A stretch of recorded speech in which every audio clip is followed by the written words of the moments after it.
Bonjour tout le monde, j'espère que vous allez bien. Donc aujourd'hui je vous retrouve dans une toute nouvelle vidéo pour vous faire mon book haul d'hiver, donc tous les livres que j'ai achetés cet hiver. La plupart des livres que j'ai achetés sont des livres d'occasion, mais inquiétez-vous pas, j'ai quand même un livre neuf et en primeur un partenariat.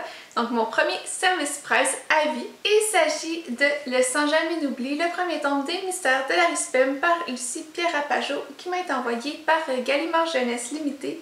Et je suis super contente de l'avoir lu. Je vous ai déjà fait une vidéo complète sur l'Uchronie et sur ce livre-là, donc si ça vous intéresse, allez y jeter un coup d'œil. Je vais vous laisser le lien en barre d'infos et ça devrait apparaître aussi en haut. Donc si vous êtes curieux, vous irez voir ça. Pour faire un petit résumé, ici on est dans une Uchronie, dans un Paris qui est dirigé par des bouchers, dans une ambiance steampunk. Je vous en dis pas plus parce que c'est vraiment une histoire qui est à découvrir et j'ai vraiment hâte de prendre le deuxième tome, mais inquiétez-vous pas, si vous voulez avoir un résumé un peu plus complet, vous irez voir ma vidéo parce que j'en parle vraiment plus en détail. Et de la part d'Interforum Éditis Canada, j'ai reçu Rebelle du désert, La trahison, donc le tome 2 par Elwyn Hamilton aux éditions Pocket Jeunesse. C'est une sortie que j'attendais depuis super longtemps parce que j'ai lu le premier tome l'année dernière qui m'avait totalement charmée. Dans le premier tome, on suit une jeune fille qui vient du désert, une fille qu'on appelle aussi le bandit aux yeux bleus parce qu'elle est super douée au pistolet. D'ailleurs, elle ne rate jamais sa cible. Et dans ce monde, il y a aussi des créatures magiques comme des chevaux en sable, des djinns, des ghouls. Donc c'est sûr que c'est un monde qui m'attirait énormément. Je ne vais pas vous en dire trop sur le tome 2 parce que je pense que ça pourrait gâcher certains éléments qui sont des retournements de situation assez drastiques qu'on retrouve dans le tome 1. Donc j'ai super hâte de pouvoir me plonger dans cette lecture-là. Et Interforum Éditis m'a aussi envoyé The Effigies par Sarah Rollet, le premier tome Les Flammes du Destin, édité chez Lumen. Donc j'étais super contente de voir ce livre-là entre les mains parce qu'il m'intriguait depuis un bon moment, surtout que le tome 2 est déjà sorti. Donc c'est encore plus intéressant de prendre le tome 1. Donc dans ce monde-là, on va suivre une jeune fille, Maya, qui découvre qu'elle est une effigie. Et qu'est-ce que les effigies? C'est que dans cet univers-là, c'est comme notre monde, excepté qu'il y a des espèces de spectres assez dégoûtants qui font surface un peu partout sur la planète. Et quatre filles qui sont choisies au hasard et qui se réveillent soudainement avec un pouvoir divin lié à un élément, soit le feu, la terre, l'air ou l'eau. Et ici, Maya, elle contrôle le feu. Et c'est la nouvelle effigie du feu, c'est-à-dire que l'ancienne est malheureusement morte. Et il y a beaucoup de mystères qui englobent le décès de cette effigie. Pour ma part, je l'ai déjà lu, mais je vous ferai une critique plus complète dans un prochain bilan. Et maintenant, pour les livres d'occasion, je vais commencer avec une petite pépite que j'ai trouvée. Il s'agit du Quidditch à travers les âges de Kenil Worthy-Wisp, bref, par J.K. Rowling. Et c'est le seul livre de l'univers d'Harry Potter que j'ai pas lu encore à ce jour. Et comme il est vraiment petit, je pense que ça sera pas long de le lire. Ici, on va en apprendre plus sur l'histoire du Quidditch, sur les règles. Et il paraît que c'est très drôle, connaissant l'humour de l'auteur, je pense qu'on peut pas se tromper. Je sais que cette édition date un peu, mais j'ai déjà les Animaux Fantastiques dans cette édition-là que j'avais trouvé aussi d'occasion. Donc je pense qu'il va juste me manquer les contes de Bidule le Barde dans cette édition-là. Pour ceux qui ont vu ma vidéo du bilan du Cold Winter Challenge, vous savez que j'ai eu un gros coup de cœur pour un premier tome de série et évidemment il fallait que je trouve les autres. Il y a 4 livres dans cette série-là, mais malheureusement j'en ai juste trouvé 2. Il s'agit de Keisha, le deuxième tome, L'enfant des 4 mondes, ainsi que le 4e tome, L'héritière des mondes. Évidemment, il manque le 3e tome que j'ai pas trouvé, donc je suis super contente parce que comme ça, je vais pouvoir tous les lire, même si ils sont quand même assez épais. Donc, je pense que même le 4e est comme le double de l'épaisseur du premier.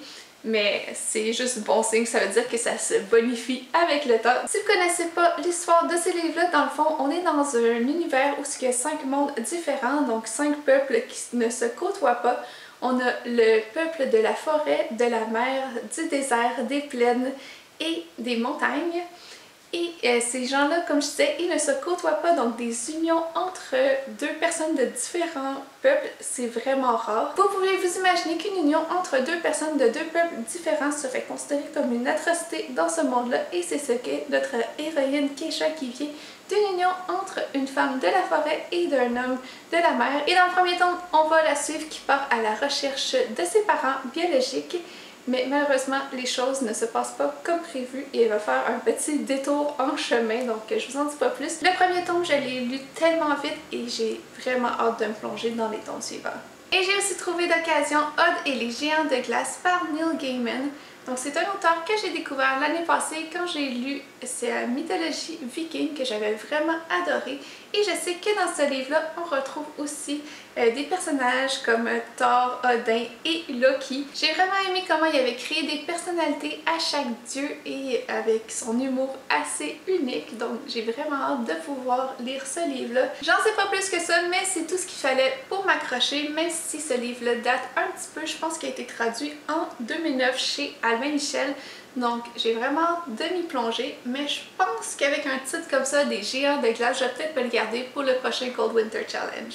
En parlant de ça, j'ai aussi trouvé le troisième tome d'une série que j'avais continué pendant le défi du Cold Winter, et il s'agit de La Quête des Willan, le troisième tome, Le 10 Destin par Pierre Bottero. Donc à chaque fois je les trouve d'occasion et je suis super contente parce que j'aime vraiment plus ces couvertures-là que les nouvelles, parce que j'adore les illustrations. D'ailleurs, les illustrations sont faites par Jean-Louis Touard, si vous vous demandiez, et je trouve ces illustrations vraiment magnifiques et je trouve que ça apporte vraiment quelque chose de spécial à la série. Donc je suis vraiment attachée à ces éditions-là et j'ai vraiment hâte de pouvoir terminer cette série-là parce que je sais que la dernière série dans cet univers-là, donc la dernière trilogie, est juste sur Elana et j'ai vraiment hâte d'arriver là malgré qu'il me reste comme 4 livres avant d'y arriver. J'ai vraiment hâte de lire ce livre, mais si je sais vraiment rien de l'histoire, j'ai vraiment juste hâte de retrouver les personnages, de retrouver l'univers, et je pense qu'avec un livre de Pierre Bottero, je peux pas me tromper. Ensuite de ça, je me suis procuré une superbe édition de Toby Lonnes de Timothée de Fontbelle. Donc c'est vraiment rare que je vois des couvertures qui sont en papier craft. Je trouve ça vraiment magnifique. Même la tranche est super belle, la police et caractère qui est utilisée. Donc je suis super contente de pouvoir ajouter à ma collection un livre de cet auteur parce que j'étais vraiment tombée sous le charme de sa plume quand j'ai lu le livre de Perle en automne dernier, parce que je pense que c'était pour le Pumpkin Autumn Challenge. Mais franchement, cette édition-là est super belle. En plus, il y a des illustrations à l'intérieur. La police est verte. J'ai comme jamais vu ça dans un livre. Honnêtement, j'en sais pas beaucoup sur ce livre-là, à part qu'on est dans un monde miniature avec des petits personnages. Ça m'a tout de suite fait penser au film Arrietty du studio Ghibli, que j'ai vraiment adoré. Donc je suis super contente de pouvoir me plonger dans ce livre-là. Oh oui, d'ailleurs, le tome 1, ça s'appelle La vie suspendue, et le tome 2, c'est Les yeux d'Elisha. Donc j'ai vraiment hâte de pouvoir lire cette histoire-là. Et ensuite, le seul livre en VO que je me suis procuré d'occasion, il s'agit de The Strange and Beautiful Sorrows of Ava Lavender de Leslie Walton. Donc ça fait super longtemps que je veux lire ce livre-là. Et quand je l'ai vu, j'ai pas pu m'empêcher de l'acheter. Mais déjà, la couverture est super belle. Et même quand on enlève la jaquette, c'est juste vraiment beau. J'adore cette couleur comme un peu cuivrée. Je sais juste que c'est une histoire réalisme magique et qu'on va suivre une famille sur plusieurs générations. Et à la dernière génération, on va suivre une fille qui est née avec des ailes. Donc je pense que ça va être très lyrique, très poétique comme écriture et comme univers. Je pense que ça va être très doux. Et j'ai vraiment hâte de découvrir cette histoire-là dont j'en entends que du bien depuis des années. Je pense pas qu'elle ait été traduite encore en français, mais de toute manière, c'est sûr que je vous en reparle sur la chaîne. Et on va passer à la portion bande dessinée parce que j'en ai deux à vous présenter. Et la première, c'est Hilda et le troll de Luke Pearson aux éditions Casterman. Donc j'étais super contente de tomber sur cette bande dessinée-là parce qu'elle date quand même de quelques années. Mais quand j'ai vu le petit renard bleu, c'est sûr que j'allais l'acheter. Et autre petit détail, si vous me connaissez, vous savez qu'est-ce que je vais vous montrer. parce qu'il y a une carte et je trouvais qu'elle était vraiment différente des autres que j'ai pu voir dans d'autres bandes dessinées. Même si le monde est assez petit, je trouve que c'est super intéressant que l'illustrateur ait pris le temps de nous faire une belle carte comme ça. Donc je l'ajoute à ma collection de mes cartes préférées. Et autre petit détail sur la finition du livre, c'est que ici on a comme une tranche en tissu. Je trouve que ça fait vraiment un bel ajout à l'objet livre. Donc c'est le premier tome d'une série et honnêtement j'ai aucune idée de quoi ça parle. Je sais juste que ça se passe en hiver et qu'il y a peut-être possiblement un troll vu que c'est dans le titre. Donc je vais peut-être me le garder pour le Cold Winter Challenge de l'année prochaine puisqu'on est dans un univers qui est assez froid. Et honnêtement, en ce moment, je veux juste du soleil et de la chaleur, donc ça sera peut-être pas pour tout de suite. Mais de toute manière, je l'ai dans ma bibliothèque, donc je suis super contente. Et la deuxième bande dessinée que je me suis procurée, cette fois-ci, je l'ai achetée neuve. Il s'agit de Perséphone de Loïc Locatelli-Kounski. J'avais vraiment envie de la découvrir, surtout à cause des graphismes qui me faisaient encore une fois penser au film du studio Ghibli. Donc, je vous montre quelques planches. Ici, on a droit à une réinterprétation du mythe de Hadès et Perséphone, mais dans une version complètement moderne. C'est tout ce que je sais de cette bande dessinée et je veux y aller sans trop en savoir parce que je veux vraiment me plonger dans l'histoire. Donc c'est sûr que c'est mieux de ne pas en savoir trop, mais de toute manière c'est sûr que je vous en reparle bientôt dans mon prochain update BD parce que c'est clairement une des BD que je vais prendre très prochainement.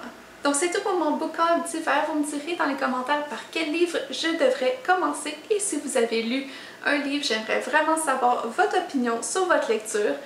N'hésitez pas à mettre un petit pouce, ça fait toujours plaisir, et à vous abonner à la chaîne si ce n'est pas déjà fait. Donc nous, on se revoit bientôt dans une prochaine vidéo et d'ici là, je vous souhaite de bonnes lectures. Bye!